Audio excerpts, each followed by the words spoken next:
Production funding for Behind the Headlines is made possible in part by the WKNO Production Fund, the WKNO Endowment Fund, and by viewers like you. Thank you. Mayor Luttrell, the County Commission, and the Shelby County budget tonight on Behind the Headlines.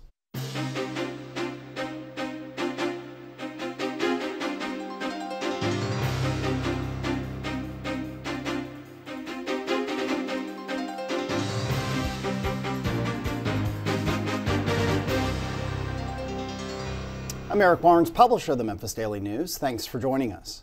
I am joined tonight by Shelby County Mayor Mark Luttrell. Thank you for being here again. Thank you, Eric. Along with Eddie Jones from the County Commission and chair of the County Commission's Budget Committee. Thank you for being here. Thank you. Along with Bill Dries, senior reporter with the Memphis Daily News. It is budget season, and I'll start with you, Mayor Luttrell. You've put a budget proposal forward that's working its way through the commission. The economy's good. Tax revenue is up. There's a bit of a surplus from last year and so on that you're dealing with. What is your budget proposal at the highest level in terms of the spending and the spending priorities and the tax rate, which obviously people are always very concerned about? Talk about that. Well, first of all, it has been a good year for us in so many ways. Our economy is stronger. Our tax revenue has been increased by some diligent work on the part of the trustee and others that have to collect the taxes. We have seen a lower number of appraisal reviews, which all citizens have the right to appeal their appraisal. We saw a decrease in that, which generated some revenue for us. We've done, I think, a very good job of progressively paying our debt down, which has freed up money. So there's been a lot of things that have worked in our favor as a community. But also, it makes us very aware of the challenges that we still have out there, because we have been so conservative the last few years because of the economic conditions that we've had to be rather tight-fisted in a lot of ways. So when you have a season of plenty, you have people who would like to certainly try to expand to the extent that we can afford to do that. So we have submitted a budget that's balanced with the tax decrease. And properly funding all the functions of county government where we're required to do that. And now we are taking a look at some of the things that we can tackle as far as infrastructure, services across the community, some innovative approaches to pre-kindergarten, and work with our juvenile justice system, the opiate epidemic, which is so insidious. There's many challenges for us. We've been fortunate that now we've got to look at some of the challenges. All right, and we'll go through all those through the course of the show. The budget, in real basic terms, you're proposing going from a rate of $4.11 to $4.05. Is that correct? That's correct. A 6 cent tax reduction is what we're suggesting. Okay. Commissioner Jones, what I know the commission is made up of many different personalities with different opinions, but what is your sense of where the priorities are on taxes and on spending for the commission as you move towards approving a budget? Well, I think what the mayor presented to the commission as it relates to the tax cut, the commission is fine with that. It's just going to be a matter of who's coming in asking for increases that were not in the budget that may be approved by the commission, and what would that do to the tax ordinance, because there's been movement on that, because if you reduce it by 6 cents, so the monies you collected for schools, it may be the same or less, debt service more or less, as well as the county infrastructure. So depending upon what the commission decides, well, we want to see this in the budget, and that may it will cause the administration to revisit the tax ordinance before we pass it, and every 3 readings of it, and to just move pennies here and there, so that in the next commission coming out, they'll be in a stable position to move forward. Right. Bill Dries. So, Commissioner, is it the tax rate itself that you're talking about, or is it the allocation of the tax rate? It's the allocation of it. I think what was presented to the commission was $1.94 for schools. They were previously at $1.99. The debt service, because it went down significantly, previously it was 69 cents. Now they're taking it back to 62, and then there's going to be an increase into the general funds, but that's because you're going to have some reoccurring budgetary items, and so you got to increase that so that you can move forward in the upcoming years. Mayor, in your budget, you did propose a shift in the allocation from education, but you also increased the funding to the 7 public school systems. Right. And we probably should say that when we talk about education funding for the purposes of this, we'll talk about all 7 school systems, Shelby County Schools being obviously the largest of those. So how does that work when you allocate pennies away from the education portion of the tax rate, but the funding increases? Well, as Commissioner Jones accurately stated, we have reduced the number of pennies, but keep in mind that each penny raises more money than it used to, so we're actually giving an increase to those areas. We proposed with that decrease in the tax rate for education, actually the decreased rate will raise an additional $7.5 million to put in education. So the penny is worth more than it was in the past. So we can afford to do some allocation in some areas and try to allocate the pennies where we need the most advantage. If you look at education, you look at really the services that we provide, you'll see an increase in the allocation in all of those areas. As Commissioner Jones stated, we're still very much in the formative stages. What we have sent to the Commission is our proposal on the tax rate, which we think is a solid proposal, but we know that the Commission is going to be really inundated with a number of requests for additional funding in some other critical areas, and it'll be at the end of the day, after they've had an opportunity to work through that we'll make a definite determination of what the tax rate might be. And let me just, I'll go back to Bill in a second. For people who aren't maybe as close to the tax rate and how all this works as we are, I will fumble through an explanation of what we're talking about when a penny is worth more. All that is based, we're talking about the property taxes make up the bulk of funding for the county and also for the city, but we're focused on the county today. And that is because property values are up, pretty much countywide, right? So That's more correct. that $100,000 house is now worth maybe 110, 120. So you can have a reduced tax rate, but receive more, and that thus the penny is worth more than it used to be. You're right on target, Okay. Eric. Bill, I'll get back to you. All right. The Shelby County School System has now sent the Commission and county government their budget proposal, and there is a gap in it. Is the gap is more than the increase that you have proposed in funding for them, but is it part of the gap that they proposed? In other words, is the gap that they've anticipated, is it whittled down by some of the increase in funding that you've proposed? Well, not really, not in that term. There is a gap, and we are trying to see how we can creatively address that gap and provide for the needs of the school system.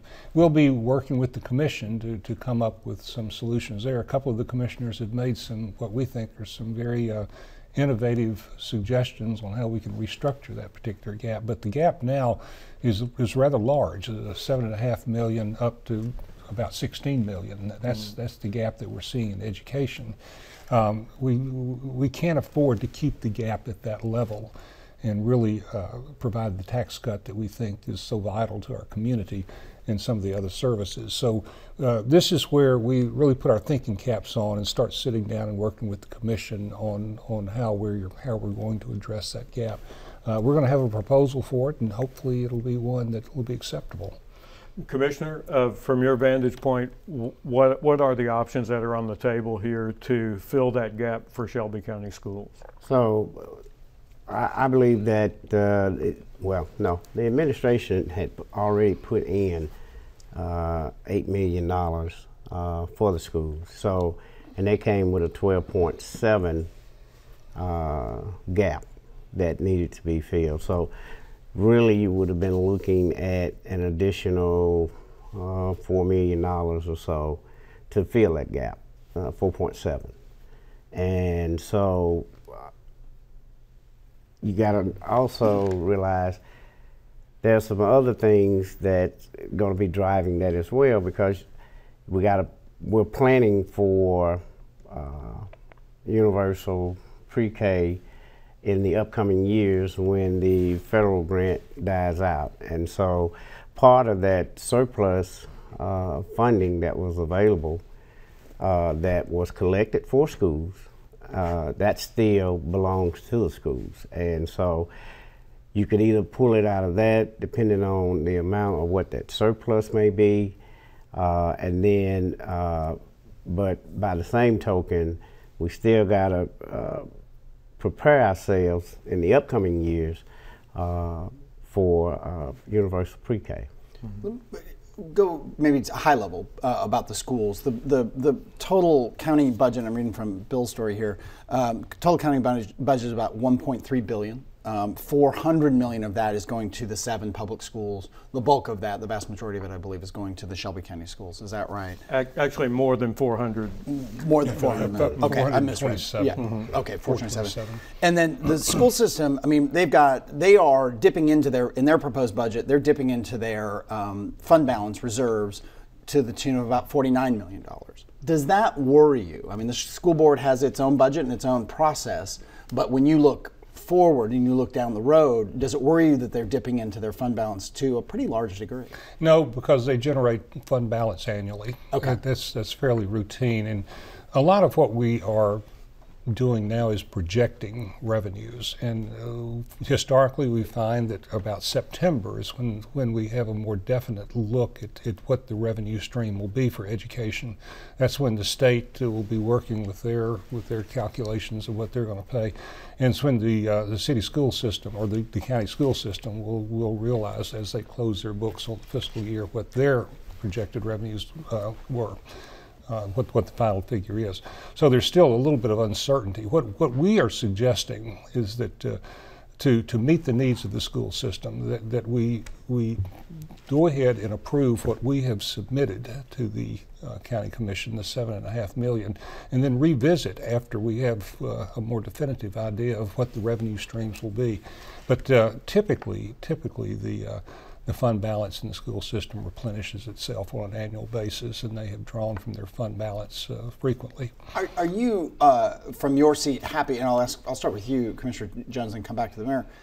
With the priorities of spending with Shelby County Schools. I mean, over the years, I was thinking that we're coming up on our 8th year of doing the show, and the number of shows we did on the number of shows we've done about the schools, consolidation, deconsolidation, spending, school closures. I mean, there's been so much change in the school system. Some of that, it seems, has stabilized. They're still closing schools. They're trying to renovate the schools that are at capacity. There's proposal for increases to teacher pay. Are you happy with the school board and with Dorsey Hobson, the superintendent, in terms of their spending priorities after years of tumult? I am, and here's why. I'm seeing a lot of what they're doing. They're getting ready to close 5 schools, and they're going to build 2 new schools. Those, 2 of those schools were on the same street, about a rock throw away from each other, sitting in the same community. The facility conditions index was high, so you had a high deferred maintenance on those buildings, and they were both underutilized. And so it makes more sense to build 1 school, put all of those kids in there, and because you don't have that deferred maintenance on 2 schools that have a high FCI index number, pretty much is saying, hey, it's time for these buildings to go. Are you happy with the priorities of the school board? I've always been a little uncomfortable with the way the school funding takes place. And that's in large part mandated by state law as to how it works. But the school system presents their budget, and then the county commission approves that budget. But we really don't have any control over the budget beyond that. they can spend the money however they choose to spend it. That's just the way that the system is structured at the state level. So I've always felt a little bit uncomfortable that on the funding side of this, that there's very limited discretion that we have when it comes to accountability and control. Secondly, we are seeing our school enrollment decrease, yet the cost is significantly increasing. And I look at the indicator scores that we get on the school system, and it still indicates that we have some serious deficiencies in achievement. So I do think we need to be a little bit more accountable, and we need to ask some tougher questions during the budget process of how the money's being spent and what the results might be as a result of these increased expenditures. One area of their budget which I do support, we have discovered as a result of some of the issues of school violence that we probably need some more security in our schools. And the sheriff's office and the school system has put in a significant amount of money to improve security in our schools. That to me, I think, is a very wise decision. But some of the other areas, I think we need a little stricter accountability, and we need to ask a few tougher questions in the budget process. Okay. Bill, please. Let's talk about the tax rate. The property tax rate has been adjusted because there was, in effect, a windfall initially estimated at $18 to $25 million. I think the latest estimate is in the ballpark of $20 million. So, first of all, whatever the exact amount of that windfall is from the current property tax rate, what happens to that money? Is it already determined where that money goes? Well, of course, the budget that we submitted reflects those variations in that revenue stream. And when we talk about moving pennies from here to there, that's partly a reflection of that review that takes place. We know that the windfall is a result of the appraisal process that we go through every 4 years. And once again, by state statute, there's a process that you follow in establishing the certified tax rate and then the variable that comes with the second year. And that's what we're going through. So this is a natural process that every county in Tennessee goes through. It just so happens with the economy getting stronger that the surplus that was realized is a little bit more than what we had anticipated. But it's allowed us, I think, to expand so much as far as our proposal in the budget. Everything from the tax cut to progressively paying our debt down to funding some issues in juvenile court. We've been able, with the budget that we've submitted, to really kind of spread our wings a little bit and address what I consider to be some of the very compelling issues that we have in county government from an operational standpoint. So it's money that will be well spent. It's money that we're able to give a tax cut to our citizens. It's a budget that I think adequately and accurately reflects the prosperity of our community and the fact that we are using that prosperity to address some very critical needs and reward our taxpayers. Mm-hmm. Commissioner, where should that money be spent? Is the mayor's plan the plan that you're going with on this? For the surplus? Yes. Okay, so how that money was collected in the tax ordinance. So a certain amount is already allocated for schools. Another amount is allocated for debt service to pay down our annual debt. And then the remaining is money that would flow into the general fund. And when that occurs, whatever the administration brings and the commission approves on how to allocate those dollars, that's remaining. And I think if you're looking at the surplus, it'll probably be somewhere close to about maybe anywhere from $8 to $10 million. And so that's not allocated. Or that's not. Right, that's not allocated, that's not put in the budget. That is what is being projected that we will have in a surplus. And so you have to separate where that money goes because it's part of the tax ordinance, and you collected a certain amount for schools, for debt, and then the remaining goes into the general fund. And even in a surplus, you have to divide it in the same way that you do on the tax ordinance. We'll shift gears slightly from budget issues to other issues, many of which you've mentioned. Let's go back to pre-K funding. How is the county going to fund its portion of this replacement, as Commissioner Jones said, funding for pre-K, and how many kids will be served? Well, first of all, as the Commissioner mentioned, we have been working on pre-K from a pilot grant that we received some 3 years ago, about $17 million, that terminates next year. We've known from the very beginning of receiving this grant that we need to look at sustainability, and so we've been working on this for a while. And what we have suggested, and the county has been contributing to pre-K for the last 3 years, $3 million a year, and then we last year increased it by $500,000, so $3.5 million we've been paying in. We're going to up that.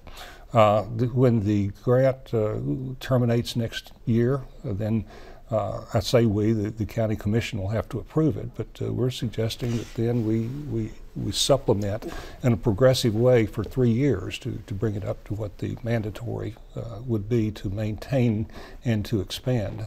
Would this get us to universal pre-K? Yes, It yes, would. it Okay. would. Mm-hmm. And then you mentioned juvenile, and again, with 4 or 5 minutes left here, you mentioned juvenile court and spending Yes. priorities there. What are those priorities? Well, in the juvenile court, we have proposed, really it's outside the juvenile court, but it's addressing some issues in the juvenile justice system. We have way too many juveniles that are matriculating into our criminal justice system. So we are proposing, and have put it in our budget to the County Commission, the establishment of a juvenile assessment center, which is our attempt to try to short circuit their entry into the criminal justice system by providing the essential services to address their behavior both individually and through their family.